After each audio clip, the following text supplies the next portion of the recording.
Marco Bruto se destacó por su honestidad y su afición al estudio. Era sobrino del filósofo Catón, a quien admiraba y siempre trataba de imitar. Era todavía joven cuando fue con su tío Catón a Chipre para luchar contra el rey Ptolomeo. Se comportó tan bien que fue muy elogiado a su regreso a Roma. Cuando el imperio se dividió en dos partidos, bajo el mando de Pompeyo y César, se creyó que generalmente Bruto se uniría a este último, porque en tiempos anteriores su padre había sido condenado a muerte por Pompeyo, pero él tuvo en cuenta el bien público más que a sus propios sentimientos privados, y creyendo que Pompeyo estaba del lado correcto, se unió a él. Así fue enviado a Cilicia como teniente, pero al encontrar pocas oportunidades de servicio allí, fue a Macedonia, donde Pompeyo y César se preparaban para una gran batalla. Cuando llegó Pompeyo, quedó tan sorprendido y contento de que se uniera a él, que lo abrazó y lo saludó ante todos los presentes como a una persona de gran importancia. Por otra parte, César quería tanto a Bruto que ordenó a sus comandantes que nunca lo mataran en el campo de batalla, sino que si era posible lo capturaran vivo, encargándoles al mismo tiempo que le permitieran escapar antes que causarle el menor daño. Así, después de la famosa batalla de Farsalia, cuando Pompeyo fue derrotado, Bruto se dirigió huyendo a Larisa, desde donde escribió inmediatamente a César. Recibió una respuesta a su carta en la que César lo perdonaba y expresaba su gran alegría por su salvación, y le pedía que volviera a su lado. Él obedeció y fue recibido por el gran conquistador como uno de sus mejores amigos. Nadie sabía qué dirección había tomado Pompeyo cuando huyó a Farsalia, excepto Bruto, quien sugirió Egipto y explicó sus razones para hacerlo. Y tenía razón, pero como sabemos, el pobre Pompeyo había encontrado su destino antes de que César llegara al reino de Ptolomeo. Después de conseguir el perdón de César, pidió perdón a su amigo Casio y lo obtuvo, pues cuando pedía perdón lo hacía con todo su corazón y alma y rara vez fallaba. La primera vez que César lo oyó hablar en público dijo: «No sé qué pretende este joven, pero sea lo que sea, tiene intenciones muy firmes». César tenía tanta confianza en Bruto que cuando éste emprendió su expedición a África contra Catón y Escipión, le dejó gobernar la Galia Cisalpina.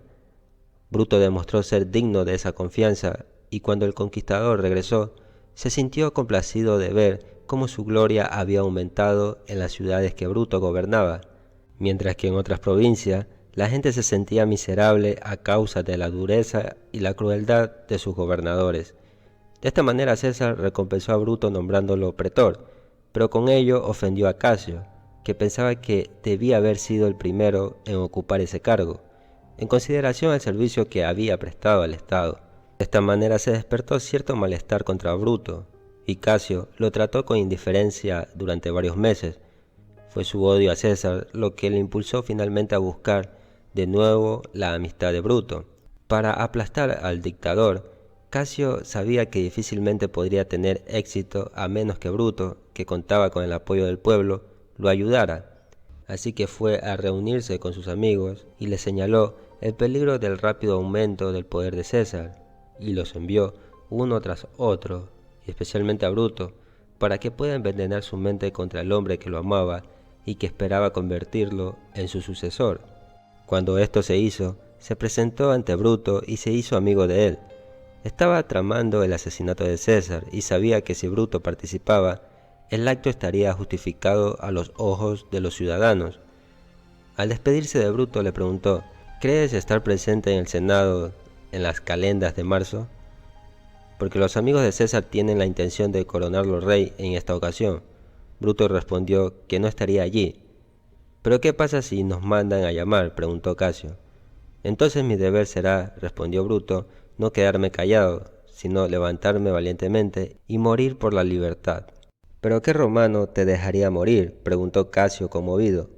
«Esperan que aplastes la tiranía, porque están dispuestos a sufrir cualquier cosa por ti, con tal de que te muestres como ellos creen que eres y hagas lo que ellos esperan».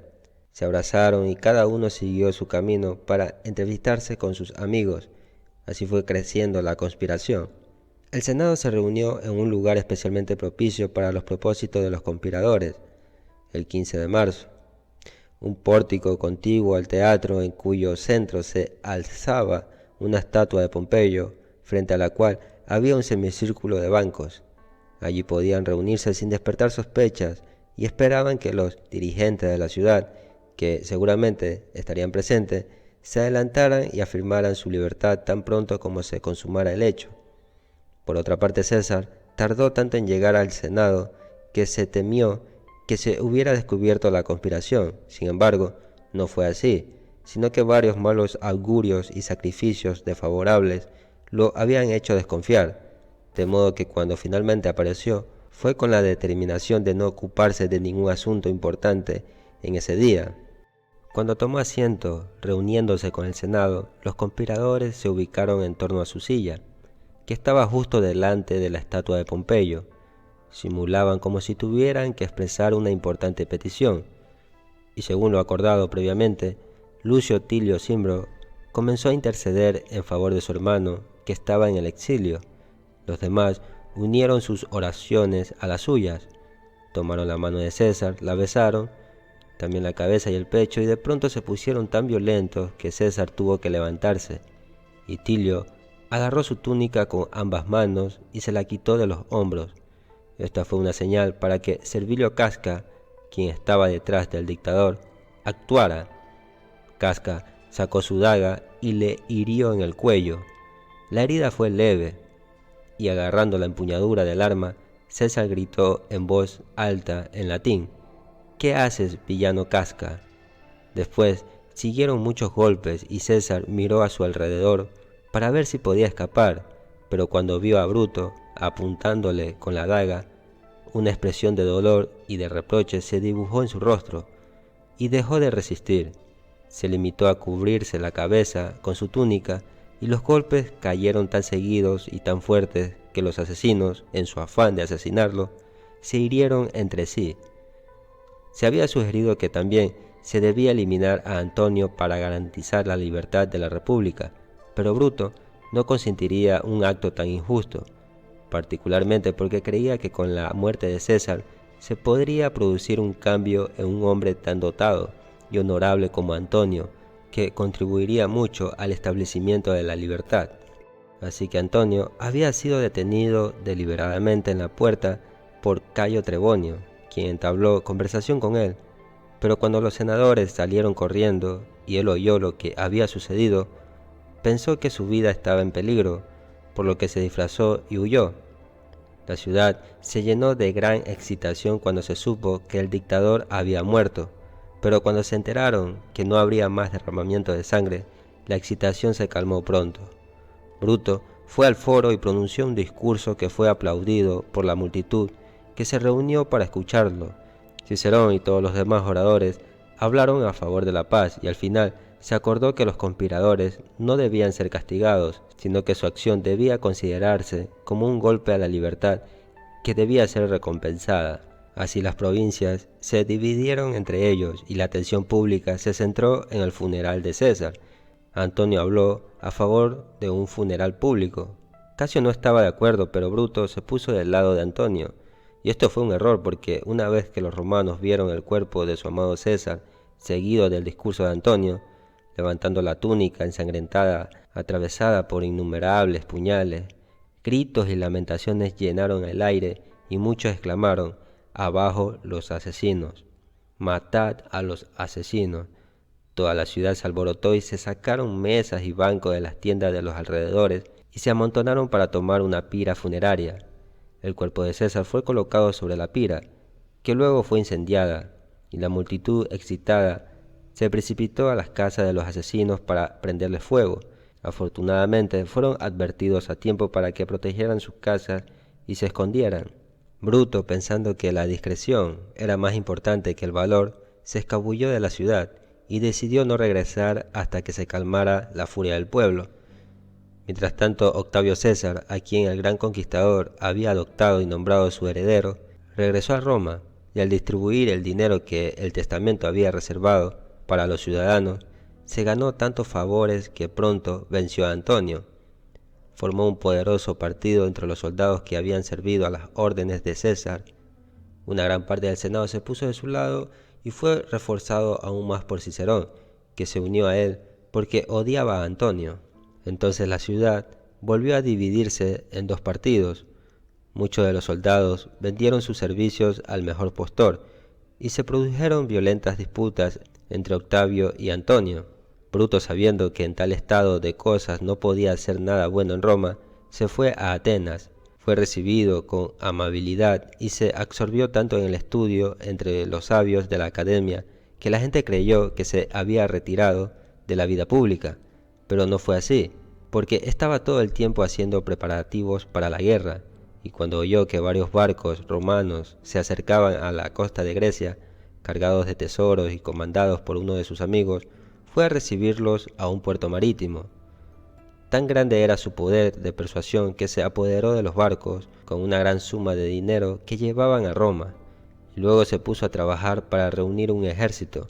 Los estudiantes romanos de Atenas ya habían sido convencidos, y los soldados que quedaban del ejército de Pompeyo y que habían vagado por Tesalia desde su derrota acudieron alegremente a unirse a Bruto. El gobernador de Macedonia lo ayudó y en muy poco tiempo se encontró rodeado de un espléndido ejército y una amplia provisión de caballos y armas. Luego se dirigió a Asia, donde Casio había tenido el mismo éxito. Mientras tanto, Octavio César había expulsado a Antonio de Italia, pero después de hacerse odioso al Senado, se había hecho amigo de él y de Lépido, y así habían formado el segundo triunvirato. Mientras tanto, Bruto había oído hablar de estos cambios en Roma, y como era un hombre que nunca podía desviarse de un propósito, una vez que estaba convencido de que era correcto y honesto, su afán por restaurar la libertad en su país y salvarlo del poder de los triunviratos aumentó considerablemente. Por eso, motivó a Casio a que se marchara con él a Europa sin más demora. Se cuenta una extraña historia de una supuesta revelación que se le apareció a Bruto una noche justo antes de que abandonara Asia. Estaba tan ansioso por los preparativos para la guerra que una noche, después de que todos en el campamento se hubieran ido a descansar, se sentó completamente solo en su tienda, pensando en la gran empresa que le esperaba. Una luz tenue brillaba en una mesita a su lado. De repente le pareció que alguien entraba. Miró hacia arriba y vio un ser extraño y de aspecto horrible en la puerta. ¿Quién eres?, preguntó con valentía. ¿Eres tú Dios o hombre? ¿Y qué te importa de mí?, con un tono profundo, hueco y antinatural, respondió el espectro. Soy tu genio maligno, Bruto. Me verás en Filipos. Te encontraré allí, respondió Bruto. Cuando la aparición se fue, Bruto convocó a sus sirvientes, pero todos ellos declararon que no habían visto nada entrar ni salir. Así temprano por la mañana fue a ver a Casio y le contó sobre su extraño visitante sobrenatural. Casio, que pertenecía a la escuela del célebre filósofo Epicuro, cuyos discípulos aprendieron a explicar todo por una causa natural, por lo que argumentó de esta manera: ¿sabes, Bruto, que en nuestra secta creemos que no todo lo que sentimos o vemos es real y verdadero, y que la mente, como la cera, recibe fácilmente impresiones? Estas impresiones son moldeadas por el poder de la imaginación en formas curiosas que no existen en la naturaleza, como las que vemos constantemente en los sueños. La mente siempre está en movimiento, pero cuando el cuerpo, como en tu caso, está cansado y angustiado, la mente está en un estado excitado y antinatural. No hay razón para creer que existan seres tales como demonios o espíritus, o que si los hubiera, asumirían una forma o voz humana, o tendrían poder para afectarnos. Al mismo tiempo, confieso que desearía que existieran tales seres y que nos ayudaran en nuestra sagrada y gloriosa empresa, para que no tuviéramos que depender completamente de flotas y ejércitos. Bruto se sintió reconfortado por este razonamiento, y recobrando el valor, se embarcó para Italia. César y Antonio, después de haberse proclamado gobernadores durante 5 años, reunieron una gran fuerza y marcharon hacia la llanura de Filipos. Allí se encontraron los dos grandes ejércitos. César acampó frente a Bruto y Antonio frente a Casio. Antes de que comenzara la batalla, el campamento de Bruto y Casio se produjeron muchos malos augurios. La guirnalda que debía llevar este último en el sacrificio le fue entregada al revés. Luego, la imagen dorada de la victoria que se llevaba en la solemne procesión cayó de las manos del hombre que la sostenía. Aparecieron aves de rapiña en el campamento y enjambres de abejas volaron hacia las trincheras. Los soldados, supersticiosos por supuesto, quedaron tan afectados por estas cosas que los adivinos tuvieron dificultades para calmarlos, e incluso la filosofía epicúrea del propio Casio se tambaleó. Por otra parte, Bruto estaba impaciente por la lucha, pero Casio deseaba posponerla lo más posible. Un oficial del ejército de Bruto le aconsejó que esperara durante el invierno. ¿En qué mejor condición esperas estar para entonces?, preguntó Bruto. Si no gano nada más, habré vivido mucho más tiempo, dijo el hombre. Esta respuesta disgustó tanto a los dos generales que se decidió luchar al día siguiente. Apenas llegó la mañana, se exhibió la señal de batalla, y Bruto y Casio se encontraron a mitad del camino entre sus dos campamentos para hacer los preparativos finales.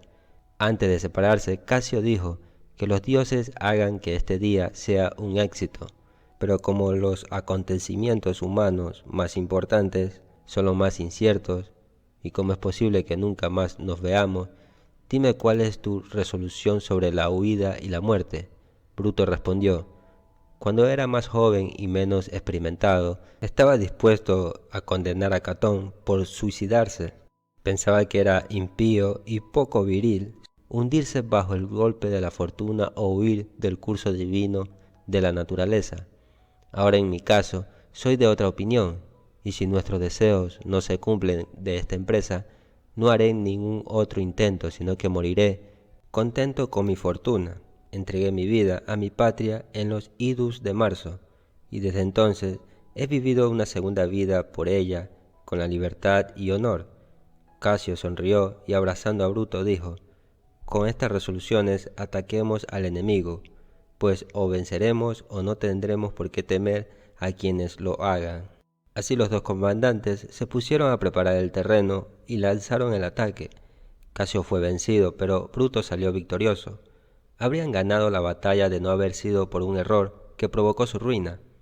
Bruto no acudió en ayuda de Casio porque pensó que había obtenido una victoria, y Casio no pidió ayuda a Bruto porque pensó que lo habían asesinado.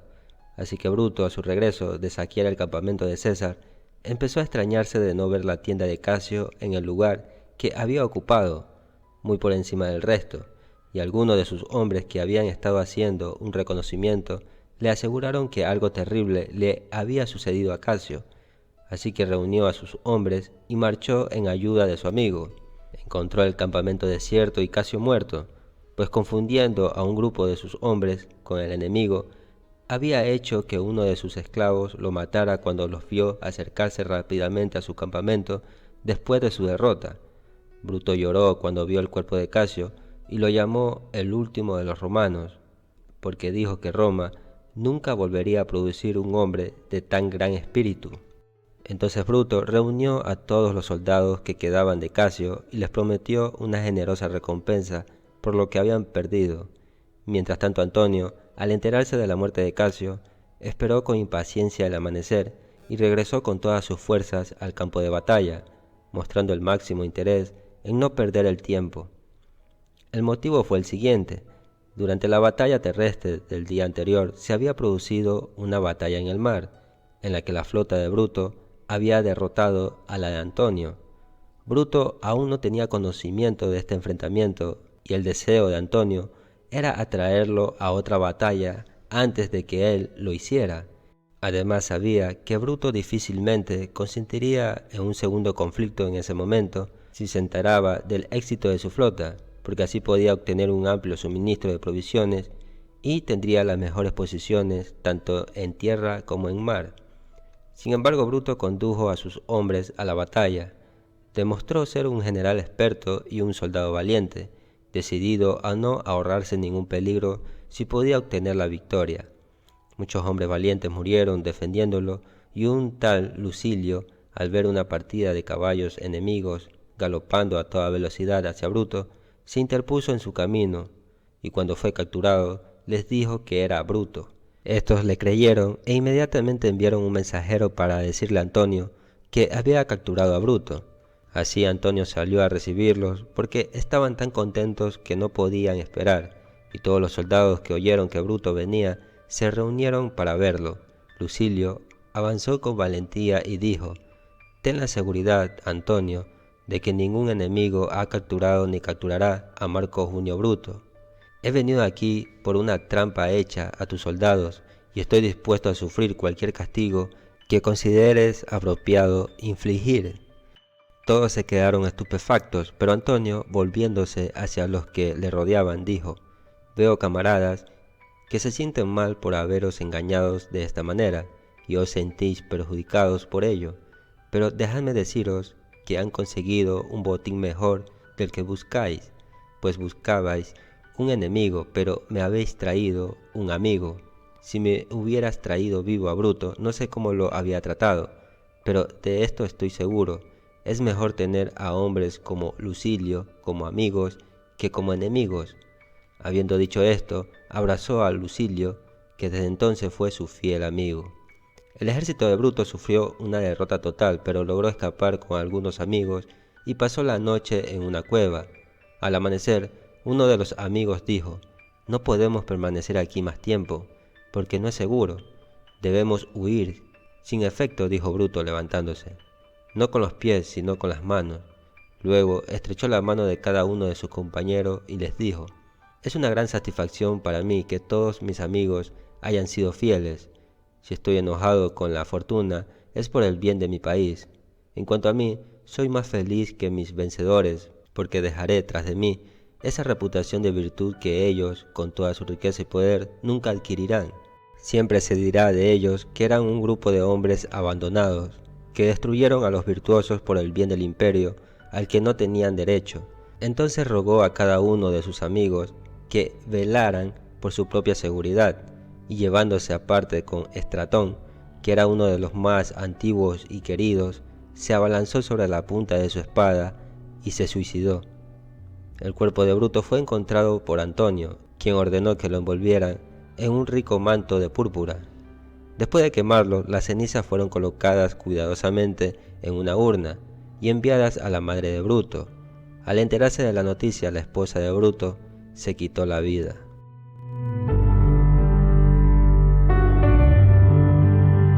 Cuando Dionisio el Viejo llegó al poder, tenía dos esposas a las que él amaba mucho. Sus nombres eran Doris y Aristómaca. Doris llegó a ser la madre de Dionisio II, es decir, Dionisio el Joven, y con Aristómaca tuvieron 2 hijos y 2 hijas, una de las cuales fue llamada Arete.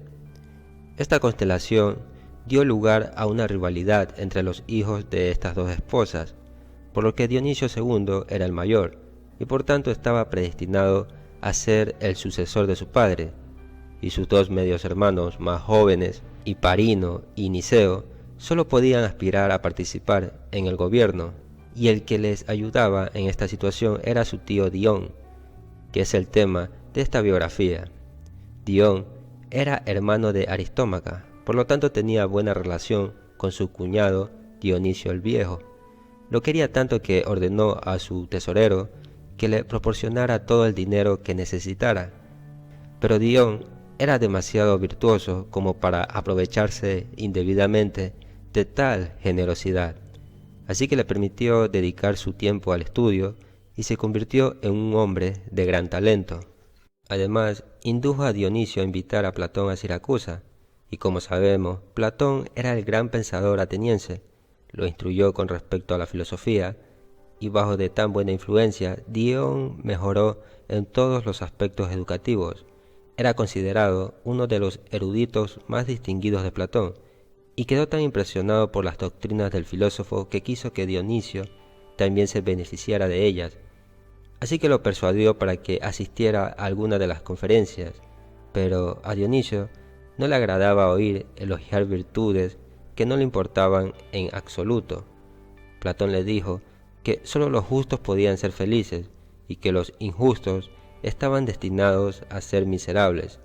Esta era una idea nueva para Dionisio, cuyas acciones estaban gobernadas por completo por sus pasiones y no le resultó grata, sobre todo porque no podía encontrar ningún buen argumento que presentara en contra. Entonces se enojó y le preguntó a Platón con rudeza: ¿qué asuntos tienes aquí en Sicilia? Vine a buscar a un hombre honesto, respondió Platón. Por los dioses, parece que todavía no lo has encontrado, replicó el tirano. Su ira no se detuvo en las palabras y finalmente Dion convenció a Platón de que, por su propia seguridad, abandonara Sicilia. En consecuencia, se embarcó en un barco para regresar a Grecia. Dioniso ordenó al capitán que lo arrojara al mar o lo vendiera como esclavo, pues dijo, según sus propias enseñanzas, este hombre nunca puede ser infeliz. Un hombre justo, dice, debe ser feliz tanto en un estado de esclavitud como en un estado de libertad.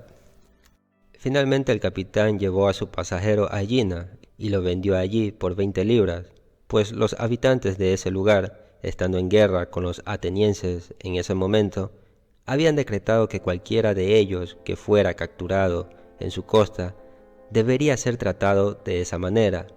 A pesar de este desacuerdo sobre Platón, la estrecha relación entre Dion y Dionisio continuó como antes, así que durante su ausencia, en una de estas ocasiones, el tirano murió y Dion se casa con su sobrina Arete, y al mismo tiempo llega al poder su sobrino Dionisio el joven.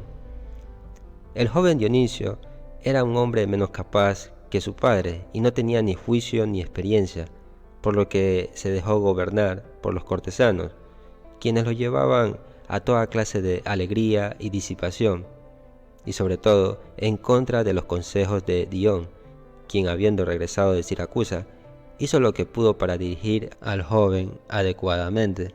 Dionisio se maravillaba de la sabiduría de Dion, y podría haber sido influenciado por él si los cortesanos no se hubieran interpuesto, pero ellos estaban decididos a mantener el control del gobierno y controlar al joven rey, así que lo alentaron a pasar su vida disfrutando del libertinaje y también llegaron a inventar historias que ponían a Dion en una mala posición.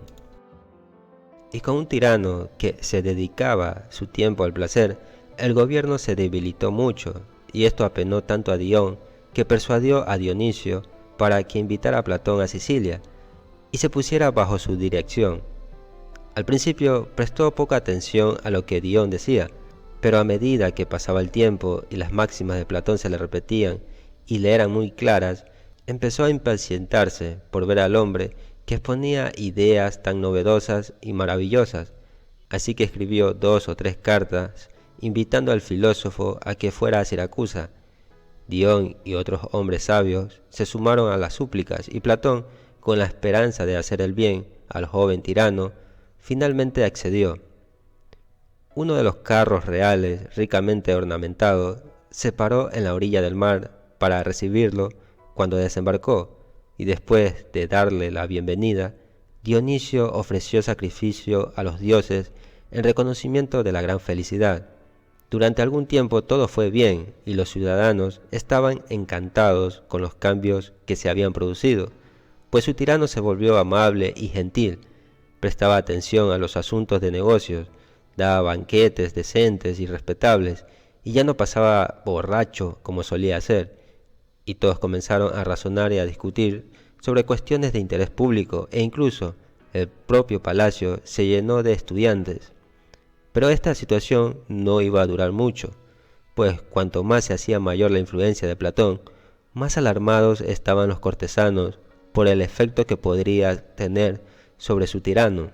Por eso, hablaron abiertamente contra Dion y declararon que, por medio de Platón, había embrujado a Dionisio con el fin de destruir en él todo ese deseo de poder, riquezas y placeres, para inducirlo a establecer un gobierno sobre los hijos de Aristómaca. Así que llevaron el asunto a su punto culminante mostrando a Dionisio una carta en donde Dion había escrito a los cartagineses, aconsejándoles que cuando necesitaran la paz, la pidieran por su intermedio, pues les prometía obtenerles cualquier condición que propusieran. Dionisio no dijo nada de esto a Dion durante mucho tiempo, pero un día, habiéndolo invitado a dar un paseo, lo llevó a la orilla del mar, y allí le mostró la carta y acusó a su compañero de haber conspirado con los cartagineses contra él. Dion quedó completamente sorprendido y se defendió de manera tan poco convincente que el tirano decidió deshacerse de él en el acto.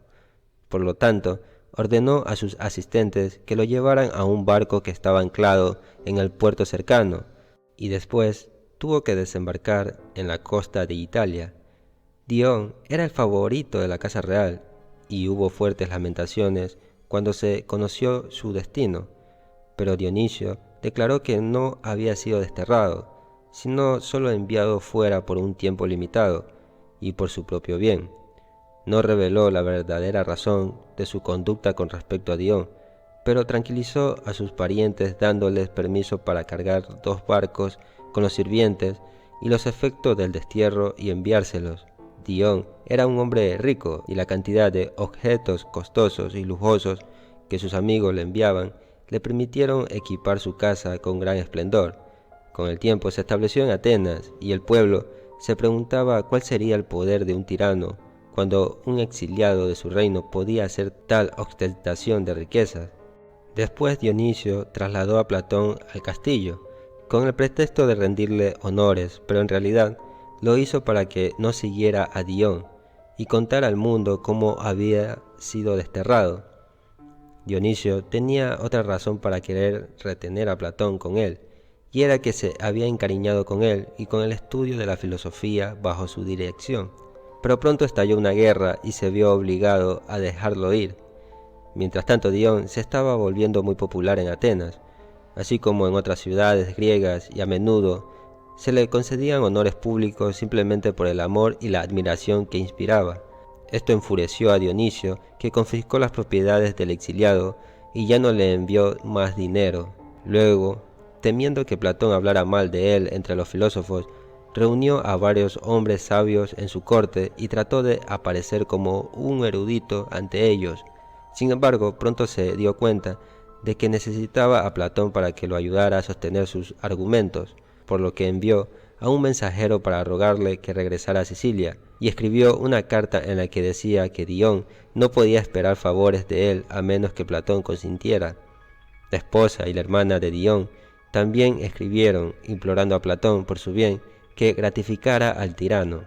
Así Platón se embarcó por tercera vez a Sicilia, y su llegada fue aclamada con alegría, no menos por Dionisio que por los ciudadanos.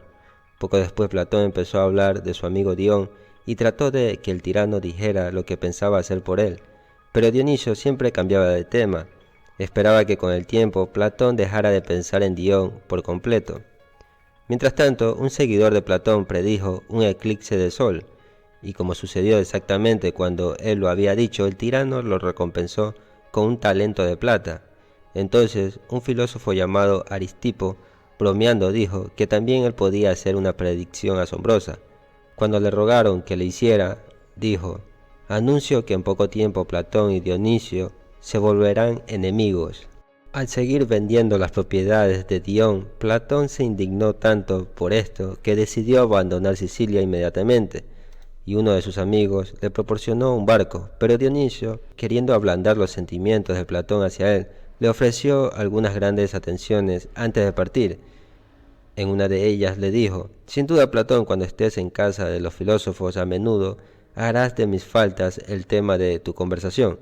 A lo que Platón responde, sonriendo: «Espero que nunca nos falten temas en la academia como para hablar de ti». El tirano no solo confiscó las propiedades de Dion, sino que obligó a la esposa de Dion a casarse con uno de los cortesanos favoritos. Cuando Dion se enteró de esto, decidió declararle la guerra a Siracusa. Muchos amigos se declararon dispuestos a ayudarlo y se reclutaron 800 soldados. Se encontraron en una isla en pleno verano y Dion preparó un magnífico sacrificio a Apolo.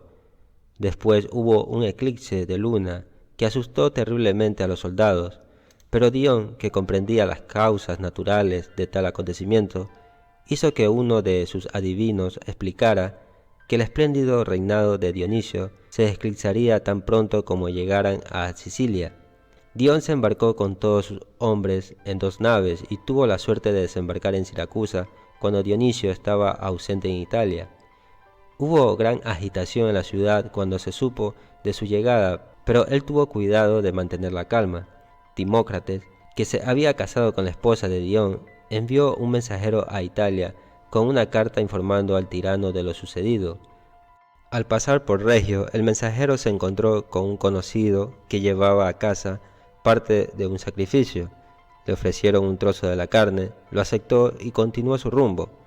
Viajó buena parte de la noche, pero hacia la mañana siguiente, vencido por la fatiga, entró en un bosque cerca del camino y se echó a descansar. Se quedó dormido y un lobo, al oler la carne, se llevó la bolsa y la carta. Cuando el hombre se despertó, buscó su bolsa por todas partes y se angustió terriblemente al no poder encontrarla. Por supuesto, no se atrevió a presentarse ante el rey sin la carta, por lo que decidió esconderse y mantenerse alejado del disgusto real.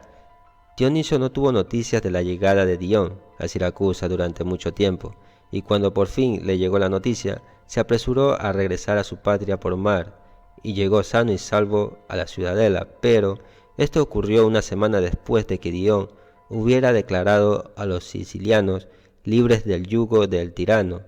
Así Dionisio envió agentes en privado a Dion para ver qué condiciones se podían alcanzar, pero la respuesta que recibió fue que debía tratar con el pueblo. Así que el tirano envió un mensajero tras otro, con las promesas más bellas y halagadoras, pero los siracusanos no tenían fe en él y apenas escuchaban sus propuestas. Al final, les pidió que propusieran ellos mismos las condiciones o que enviaran algunos representantes a la ciudadela para discutir lo que sería mejor hacer.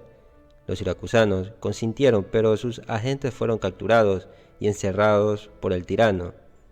Al día siguiente, el ejército de Dionisio sorprendió y aplastó a los numerosos sitiadores siracusanos, que se retiraron en completo desorden. Dion no estaba preparado para semejante sorpresa, pero al principio se resistió con los soldados contratados, a los que dirigió él mismo, y libró una batalla feroz y sangrienta. Fue herido en la mano, pero montó a caballo y reunió a los ciudadanos que huían, y al mismo tiempo los soldados griegos hicieron retroceder a Dionisio y su ejército a la fortaleza, después de que un gran número de ellos hubieran muerto. Los siracusanos recompensaron a los soldados extranjeros por su servicio y colocaron una corona de oro sobre la cabeza de Dion. El tirano intentó de nuevo recuperar su reino, escribiéndole a Dion que no destruyera el gobierno y que por favor no atacara a su familia y amigos.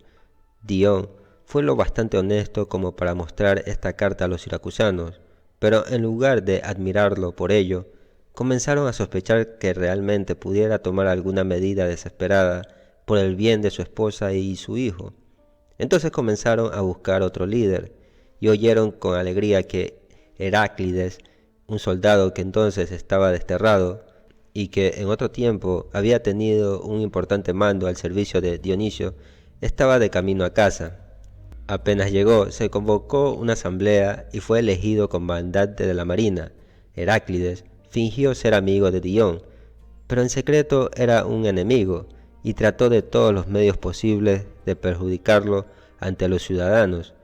Así la impopularidad de Dion aumentó, pero trabajó tan duro para mantener el orden que nadie lo atacó. Con el tiempo, Dionisio logró escapar de la ciudadela y Heráclides, que estaba a cargo de la marina, fue acusado abiertamente. No supo cómo excusarse, así que desvió la atención de la gente hacia otra dirección, haciendo que uno de los oradores públicos fuera entre ellos y los incitara a rebelarse contra las leyes de Dion y los instara a insistir en un nuevo reparto de la tierra, con el argumento de que mientras siguieran siendo pobres, serían esclavos. También les habló y les aconsejó que se deshicieran de la opresión de Dion. La idea de libertad era tan nueva para los siracusanos que no entendían del todo, pero odiaban a Dion y estaban dispuestos a dejarse guiar por cualquier otra persona que pareciera estar de su lado. Convocaron pues una asamblea y eligieron 25 capitanes, entre los que se encontraba Heráclides. Intentaron ganarse el apoyo de los hombres de Dion, ofreciéndoles la ciudadanía de Siracusa si lo abandonaban, pero ellos no quisieron escuchar una cosa tan vil.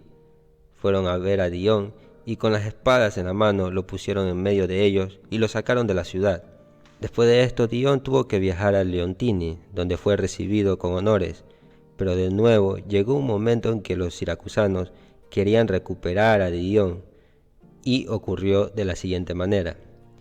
Dionisio envió una flota al mando de un napolitano llamado Nixio, con provisiones y paga para los que había dejado en la ciudadela. Nixio fue así atacado por los siracusanos, que tomaron 4 de sus naves, pero como no tenían quien los guiara y no habían aprendido a controlarse, celebraron su victoria con banquetes, disturbios y borracheras, a las que se unieron sus 25 comandantes. Aprovechando el desorden, Nixio rompió las murallas durante la noche y soltó a sus soldados sobre la ciudad. Derribaron las fortificaciones, prendieron fuego a las casas, mataron a los hombres y arrastraron a las mujeres y los niños que chillaban y gritaban hasta la ciudadela. Los oficiales siracusanos dieron todo por perdido. De repente, en medio de la terrible escena, se oyó una voz de la caballería que gritaba: «Enviad a buscar a Dion y a sus peloponesios desde Leontinos». La sola mención de su nombre infundió esperanza. El pueblo gritó de alegría y a media docena de jinetes partieron inmediatamente hacia Leontinos. Así llegaron poco después del atardecer y arrojándose a los pies de Dion, le contaron la deplorable condición de la ciudad. Convocó una asamblea y pronto se reunieron en torno a él los leontinos y peloponesios. Entonces, a petición suya, los soldados repitieron la triste noticia y añadieron súplicas para que él, con sus soldados extranjeros, fueran en ayuda del desdichado pueblo, que tanto había sufrido a causa de su ingratitud e ignorancia. Durante varios minutos Dion estuvo tan abrumado por el dolor que no pudo hablar, pero finalmente un fuerte llanto se adueñó de su voz y dijo: «Hombres del Peloponeso y de la Confederación, solicito vuestra presencia aquí para que podáis pensar en vuestros propios intereses. Por lo que a mí se refiere, no puedo decidir qué conviene hacer mientras Siracusa es destruida, y aunque no puedo salvarla de la destrucción, me apresuraré a ir allí y seré enterrado en las ruinas de mi país. Sin embargo, si podéis encontrar en vuestro corazón la voluntad de ayudarnos, podréis, para vuestro honor eterno, salvar la desdichada ciudad. Pero si los siracusanos no han de recibir más compasión ni alivio de vuestra parte, que los dioses os recompensen por lo que habéis hecho por ellos y por vuestra bondad hacia Dion, de quien hablaré en adelante como alguien que no os abandonó cuando os injuriaron y maltrataron, ni a sus conciudadanos cuando fueron afligidos». Y antes de terminar, los soldados gritaron que estaban dispuestos a acompañarlo y le rogaron que los condujera inmediatamente a rescatar Siracusa. Cuando se restableció la calma, Dion dio órdenes de que todos se fueran a sus cuarteles y se prepararan para marchar. Mientras tanto, Nixio había lanzado otro ataque contra la ciudad. Estaba decidido a dejarla en ruinas y no dejar ni un ser humano vivo dentro de sus murallas. En esta terrible situación, mensajero tras mensajero se encontraron con Dion en el camino y le rogaron que avanzara rápidamente. Él tomó medidas para atacar desde varios frentes a la vez y tras ofrecer votos a los dioses, entró en la ciudad a la cabeza con sus hombres, mientras el pueblo elevaba un confuso sonido de gritos, felicitaciones y oraciones, y así llamaban a Dion su libertador. En las calles por las que pasaba Dion con sus hombres se amontonaban cadáveres y casas ardían por todos lados, lo que dificultaba y hacía peligroso su avance. Cuando se acercaron al enemigo, el camino era tan estrecho y accidentado que solo unos pocos podían atacar a la vez, pero lograron derrotar a los hombres de Nixio y los pusieron en fuga. Muchos lograron entrar en el castillo, pero los que no lo lograron fueron pasados a espada. Los siracusanos no tuvieron tiempo de alegrarse, pues estaban demasiado ocupados intentando apagar las llamas, por lo que tuvieron que trabajar toda la noche. Todos los capitanes, excepto 2, escaparon de la ciudad, sabiendo muy bien que merecían un castigo. Los 2 que fueron llevados a Dion fueron Heráclides y Teodoto. Reconocieron que habían obrado mal, pero le pidieron que los tratara con más bondad y que fuera generoso con los hombres que estaban totalmente bajo su poder. Los amigos de Dion le aconsejaron que no perdonara bajo ningún concepto a los hombres que habían contribuido para la ruina de la ciudad. Pero Dion dijo: mis estudios con Platón y otros hombres sabios me han enseñado a dominar mis pasiones y a no dejarme llevar por la ira y la venganza. No tendría ningún mérito mostrar bondad a los hombres virtuosos. Son aquellos que nos han hecho daño a quienes debemos perdonar. Si he superado a Heráclides en mi habilidad, no debo ser inferior a él en justicia y clemencia. Heráclides puede ser traicionero, malicioso y vil, pero ¿debe Dion mancillar su gloria complaciendo su ira? No hay hombre tan malvado que no pueda ser influenciado por la bondad y ablandado por los favores. Dicho esto, Dion perdonó a los culpables y los despidió, pero Heráclides se mostró indigno de la misericordia que se le había mostrado, pues aunque Dion lo restituyó en su puesto de almirante después de haberlo perdonado, incitó a los marineros a la rebelión y los llevó contra Siracusa. Dion salió al mar con un ejército para enfrentarlo y lo derrotó. Entonces se decidió dejar la flota abandonada, porque realmente no era necesaria en ese momento y solo representaba un gasto y una molestia para los siracusanos. Después se dirigió la atención a la ciudadela y el hijo de Dionisio, que había quedado allí al mando, accedió a entregar el fuerte con todos los soldados y municiones a Dion. Fue un día feliz para Siracusa cuando el príncipe se hizo a la mar con sus 5 barcos, dejándolos libres del gobierno más tiránico que jamás había existido. Después de eso, Dion se instaló en su casa y vivió de forma muy sencilla y frugal, a pesar de su alta posición. Sabía que los ojos de todo el mundo estaban puestos sobre él y estaba ansioso por demostrar que la prosperidad no lo volvía tonto. No pasó mucho tiempo antes de que Heráclides volviera a causar problemas, al interferir en los asuntos políticos y oponerse a todo lo que Dion intentaba hacer. Entonces, algunos de los ciudadanos, sintiendo que no podría haber paz mientras Heráclides viviera, interrumpieron en su casa y lo asesinaron. Por otra parte, Dion tenía un amigo llamado Calipo, en quien depositaba mucha confianza, pero Calipo solo fingía amistad, mientras que todo el tiempo andaba por ahí entre las clases bajas, hablando mal de Dion y tratando de que lo odiaran. Cuando Dion oyó lo que Calipo decía de él, no le prestó mucha importancia porque pensaba que hablaba tan libremente a propósito para sonsacar a los demás. Pero pronto se dio cuenta de su error, pues Calipo estaba tramando un complot contra su vida. En ese momento, el único hijo de Dion se arrojó desde lo alto de una casa en un arranque de ira y se rompió el cuello. Mientras Dion lloraba la pérdida de su hijo, al que amaba mucho, Calipo apresuró su conspiración, anunciando que iba a llamar al hijo de Dionisio, llamado Apolócrates, para que se convirtiera en su gobernante. Esto despertó el pueblo a tal grado de indignación y de terror, que muchos se sumaron a los que ya estaban en la conspiración, por lo que Dion todavía estaba paralizado por el remordimiento que le produjo la muerte de su hijo y se negó a tomar acciones contra Calipo.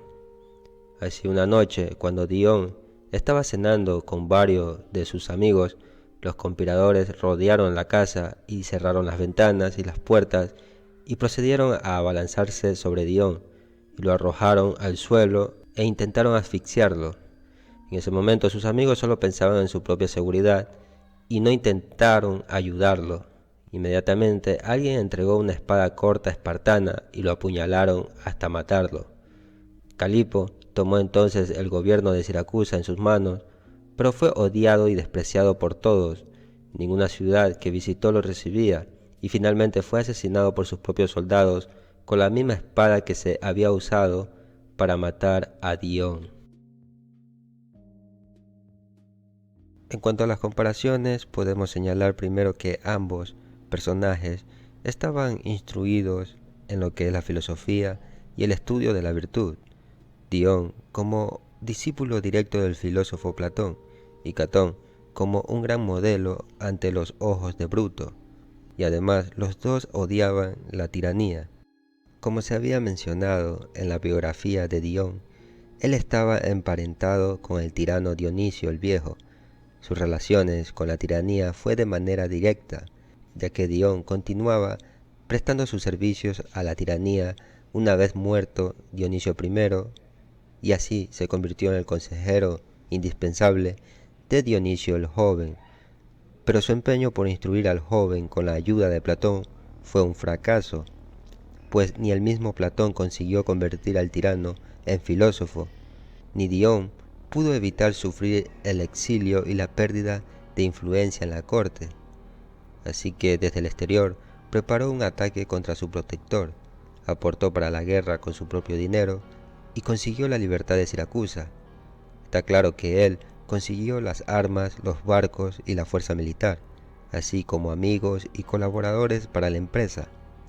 Sus acciones militares fueron espléndidas, manejó de la mejor manera posible los planes que él mismo había concebido, y los que fallaban por culpa de los demás, los tomaba a su cargo y los arreglaba, pero no pudo evitar que su amigo y huésped en Atenas, llamado Calipo, conspirara contra él y terminara con su vida. Por supuesto, Dion no ignoraba totalmente esta conjura, y las sospechas le llevaron a afirmar en una ocasión que preferiría morir 1000 veces antes que tener que vivir defendiéndose también de sus amigos. Otro punto que se puede señalar es que acabar con la tiranía de Dionisio no era lo mismo acabar con la tiranía de César. Dionisio había llenado a Sicilia de 1000 desgracias, con sus festines, borracheras y mujeres, y aparte de eso, Dion había sido ultrajado. Su esposa Arete había sido obligada a casarse, perdió sus bienes y así emprendió abiertamente una guerra legítima y justa. En cambio, Bruto fue perdonado por César, ya que éste se había aliado con Pompeyo desde un principio, pero se dejó manipular por Casio, un hombre que no era de confianza, y tramó la conspiración para asesinar a César. Bueno, Plutarco relata tanto a Marco Bruto como a César de manera positiva. Para él, Marco Bruto es un hombre con una gran pasión por la justicia, devoto del bien común, al que se le puede perdonar incluso el asesinato de un benefactor. Personalmente, sin culpar a César de nada, se expuso a un peligro mortal por la libertad común. Sin embargo, en otro lugar, Plutarco todavía reprocha a Marco Bruto lo que hizo y enfatiza que César amaba y apreciaba especialmente a Marco Bruto. Tal vez esto sea una exageración en aras de una mayor dramatización. En cuanto a las acciones militares de Bruto, no parece haber arrastrado con prudencia la última batalla, en la que se jugaba todo, ni haber encontrado una solución una vez derrotado, sino que desistió y abandonó toda esperanza. Por último, aquí aparece el Daimon en ambos personajes, ese fantasma que se le aparece a Dion como presagio o augurios de su próxima muerte, y a Bruto al salir a su encuentro en Filipos. En efecto, Plutarco no carga en exceso las tintas contra Bruto cuando escribe su biografía, pero cuando compone la de César, se afirma que el tiranicidio no fue bien visto por los dioses, y esto fue perfectamente el detonante de una tragedia centrada en esa venganza de sangre por parte de las Erinias. El hecho es que la acción de Bruto, más allá de sus motivaciones profundas, nunca dejó de despertar un rechazo espontáneo debido a los lazos que lo unían al dictador, de cuya clemencia disfrutó en más de una ocasión,